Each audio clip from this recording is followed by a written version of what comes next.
Hola, ¿qué tal? ¿Cómo están? Les saluda Krat Arcano.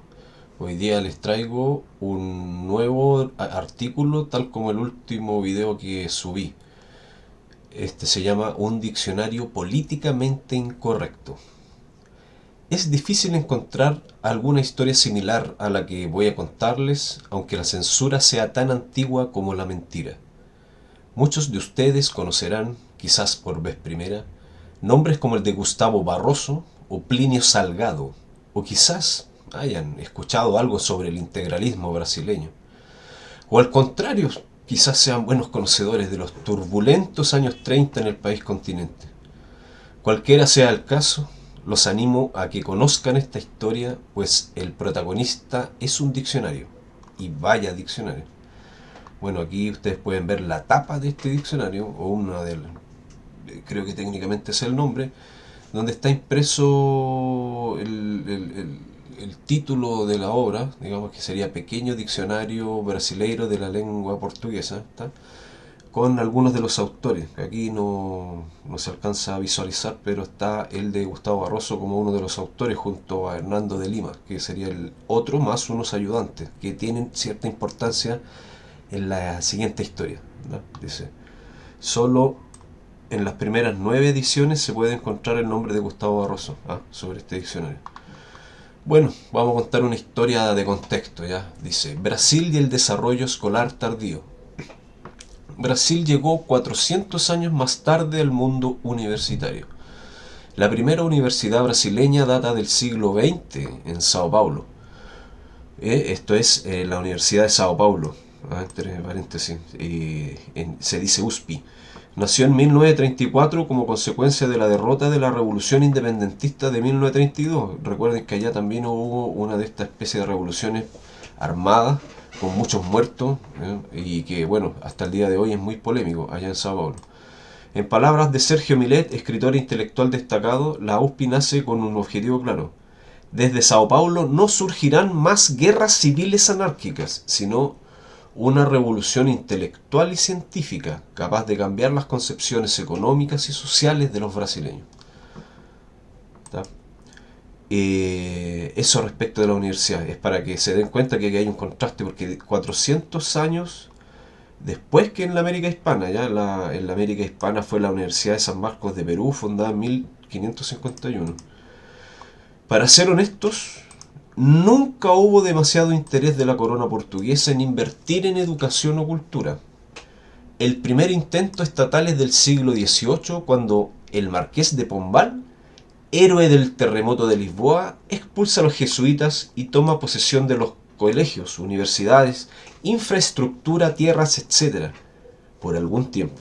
Miren, aquí hay una cita sobre el marqués de Pombal, un personaje muy interesante, masón, que actúa como héroe en el terremoto.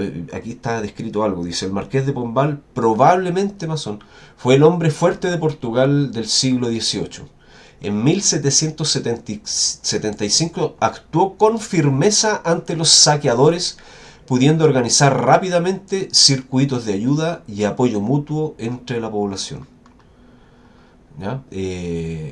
Mandó matar al tiro a los que estaban pasándose de listo en este trágico momento, y organizó rápidamente la ayuda, cosa que ni siquiera hoy vemos. Digo. Se hizo muy popular este señor. ¿Ya? Sigo. El asunto se abordó con ofrecimientos de plazas, ya el hecho de poder traer educación o instituciones educativas al Brasil desde Portugal. El asunto se abordó con ofrecimientos de plazas para profesores de diversas especialidades en todas las colonias, aunque sin las correspondientes partidas presupuestarias, cuestión que obviamente precarizó y desalentó el trabajo docente, creando un clima de muchas deserciones y falta de organización. La educación formal seguirá en manos de quienes pueden costearla, evidentemente, abarcando una pequeña minoría de aristócratas y sus familias huidas de Europa, industriales cafeteros y de la caña de azúcar, o la bullente clase de los tenenchis, ya, los tenientes, que es un fenómeno bien particular del Brasil, que de alguna manera mantuvo formas de producción cercanas al feudalismo. Entonces, los tenientes es una especie de clase social que se desarrolla sobre todo en el norte del Brasil, que tiene cierto poder. ¿Ya? Continúo. Los movimientos independentistas del siglo XIX, rebosantes de iluminismo, también arraigaron en Brasil, aunque tamizados por el hecho singular de tener a la corona portuguesa reinando en suelo brasileiro, y además por el increíble apoyo del mismo emperador Pedro I a tales ideas. El traslado apremiante y a las rápidas del total de nobles portugueses al Brasil, que en número de 15.000 almas huyen despavoridos de los ejércitos napoleónicos, también traslada la necesidad de contar con profesores de todas clases y fomenta la creación de prestigiosos colegios que formarán la nueva casta gobernante. Pero aunque los vientos republicanos soplaron fuerte, poco se hizo en educación, y el sueño de la primera universidad, como vimos, tuvo que aguardar hasta bien entrado el siglo XX. En resumen, Brasil careció por mucho tiempo de lo que hoy llamamos avances culturales, entre comillas, ¿ya? Y si hemos dado toda esta vuelta es para que al leer lo que sigue tengan presente que hablamos de un Brasil de cultura popular riquísima, pero donde saber leer o sumar eran un bien muy escaso, ¿no? Aquí hay una cita sobre las tasas de analfabetismo que son muy increíbles en Brasil, ¿no? Dice, ¿quiénes son los primeros alfabetizadores populares? Gustavo Barroso y la literatura. A través del muy erudito profesor anarcomarxista Mauricio Trachtenberg, conocí la historia de las primeras campañas de alfabetización popular en Brasil. Este fue un artículo que salió en una revista de educación de los años 80 en Brasil, bien de izquierda, y donde el profesor fue uno de los fundadores de esa revista y publicaba ciertamente en ella. Sus artículos reflejan la erudición de este caballero. Aquí hay una cita sobre él que me gustaría leer. Mauricio Trachtenberg fue un profesor universitario paulista de origen judío. Su primera infancia transcurrió en colonias campesinas de emigrados rusos huidos del bolchevismo, que vivían según los principios tolstoyanos. Fuertemente antibolcheviques, los campesinos vivían dedicados al desarrollo pleno de sus facetas físicas, mentales y espirituales. Rodeado de libros y conferencias, satisfizo su vocación intelectual leyendo y preparándose de forma autodidacta.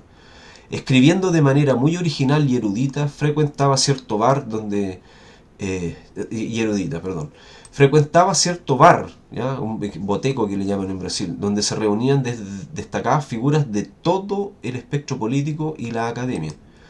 Sobre los integralistas que tienen que ver con esta historia, cuenta, abro comillas, en esa época cayó la dictadura de Vargas y yo tenía como vecinos una sede del Partido de Representación Popular, que era el partido de los integralistas, que como había sido perseguido y entonces se cambiaron de nombre.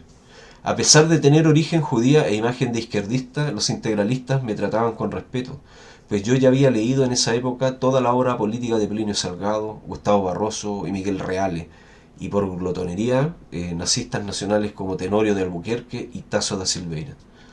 Bueno, continúa, aquí estábamos en la número 5. Conocí la historia de las primeras... este caballero también tiene una colección en la Universidad de Sao Paulo, que demuestra la erudición y por qué él llegó a tan altos lugares sin tener ni siquiera tenía sexto básico, lo que hoy llamaríamos, ¿ya? Fue admitido en la universidad dada su genialidad natural. Continúo.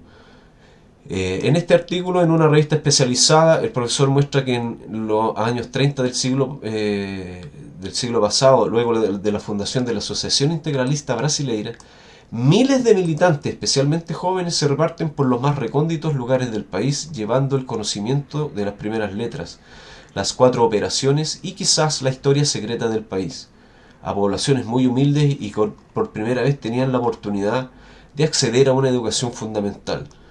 El alma de esta gigantesca obra fue sin duda Gustavo Barroso, abogado, escritor, museólogo y militante nacionalista, ferviente defensor de un Brasil multirracial y cristiano. Cultísimo y dueño de una voluntad creadora casi sin parangón, solo Malbatán, que es famoso en el mundo entero, se le compara, ¿ya?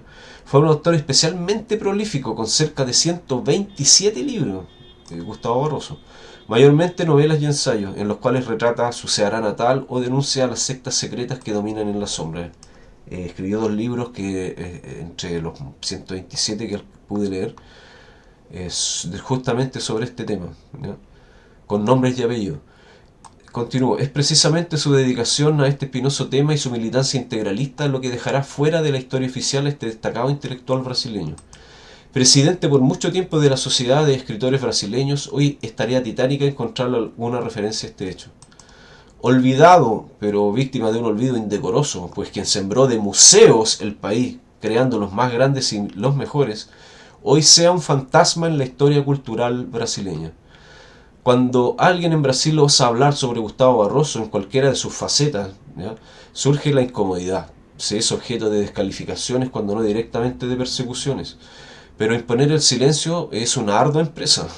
Requiere de una máquina de guerra cuya soldadesca esté conformada por patricios y plebeyos encargados de la represión de guante blanco o guante negro, como en este caso. Contar con soldados que puedan molerte a palos o sacarte de la historia desde una oficina es el mayor capital de la oligarquía, porque pueden eliminar eficientemente y enfrente de nuestras narices un hecho tan indiscutible como que Gustavo Barroso sea uno de los más grandes intelectuales brasileños. Por fin aparece el diccionario en esta historia, mi experiencia personal con él. Viví en Brasil un lustro, pero arribé a sus tierras sin dominar lo más mínimo del idioma. Preocupado y decidido a aprender, iba por las tardes a algún boteco del barrio, a media cuadra había 2, a jugar sinuca, a conversar y beber algunas cervezas con los parroquianos que de costumbre paraban allí. Para conversar con más fluidez en portugués, comencé a prepararme usando el diccionario Aurelio que había en casa.